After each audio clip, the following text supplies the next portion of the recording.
former managing director of Bain Capital, Ed Conard, who has written a new book described by some in the national media as the most hated book of the year for its defense of the 1%.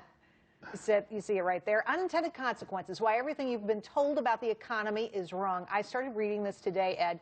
It's really a fascinating read. You're very controversial. You come at a lot of the issues we talk about on this show from a different point of view. Fascinating, but let's talk about that Obama ad. I want to play some of it here. Having a good paying job that you can support and raise a family is hugely important. That stopped with the sale of the plant to Bain Capital.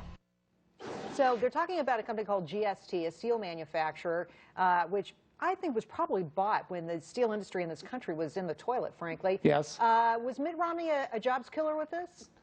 Well, I don't speak for Bain Capital, but I'll speak for myself, and I was at Bain Capital at the time. Bain bought two steel companies in the early 1990s. This is one of the two companies. The other one, which was a greenfield facility we built from scratch, now employs 6,000 people and is the fifth largest steel company left in the United States. But over the course of the 1990s, 50% of the steel industry went out of business.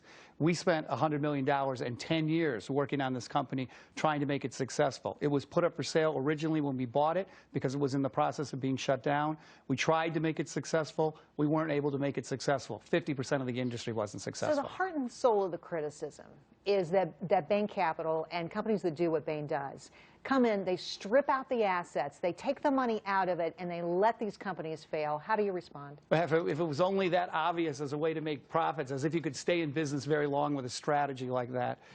I think one of the biggest misnomers about Bain Capital is that it is very focused on the long run. And in order to be successful in business, you have to satisfy your customers first and foremost, and second of all, your investors. And your investors include lenders, for example, as well. And you do that by making companies stronger and get them to grow. And when the investors come behind you and look forward into the future, they see a stronger, more successful future than when you bought the company and they're willing to pay more. And Bain during those years had a lot of financial success. What's interesting about your book is that you back to the hilt the 1%. You say the 1% is important, it's key, it's critical to this economy. Why? Sure, I really defend innovation. And I think innovation does have a certain effect, but I show you that the most talented people in the United States have been far more successful than our counterparts in Europe and Japan. And our economy has grown a lot faster as a result. We grew over 60% from when the internet was commercialized to the financial crisis. France grew at about 30-something%. Germany grew at 20%. Japan grew at about 16%. We created 40 million jobs on a base of 100 million employees. They grew about 15%.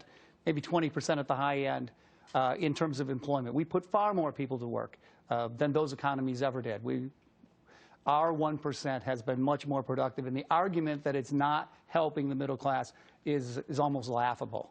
But middle class incomes have been going down. We're gaining no traction for people who are right in the middle of the income stream. Yeah, I think there's a lot of I don't know what the right word is, but certainly a lot of work to try to dissuade people on the success of the middle class. So, you know, a lot of that report comes from Piketty and Say's, but they avoid looking at things like changes in household sizes, tax rates on people, non-taxed income, shifts in the demographics of the workforce. They do a lot of things to make the numbers look as bad as they can possibly make them. All right. Well, one of the things you talk about in the book that I kind of violently disagree with you about is you seem to be a big fan of bank bailouts. How come?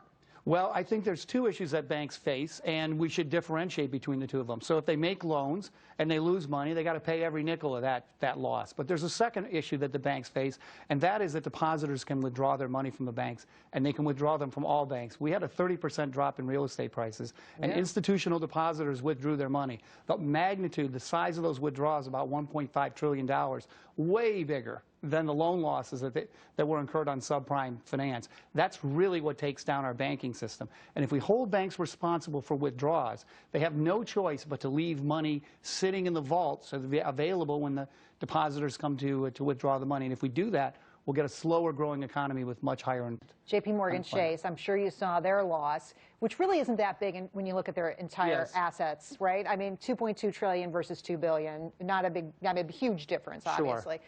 But a lot of people were reminded of the worst years, the 2007, 2008.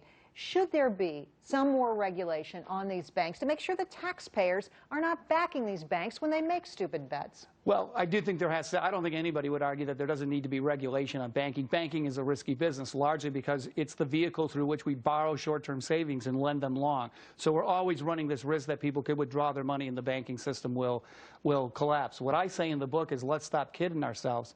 The government is making the guarantees. We're just not charging for the guarantees. And so instead what happens is the Fed drops the interest rate to 0. They dare anybody to use the short-term deposits as if nobody learned their lesson. All the money sits idle, and we end up with slow growth and high unemployment. That strategy isn't working.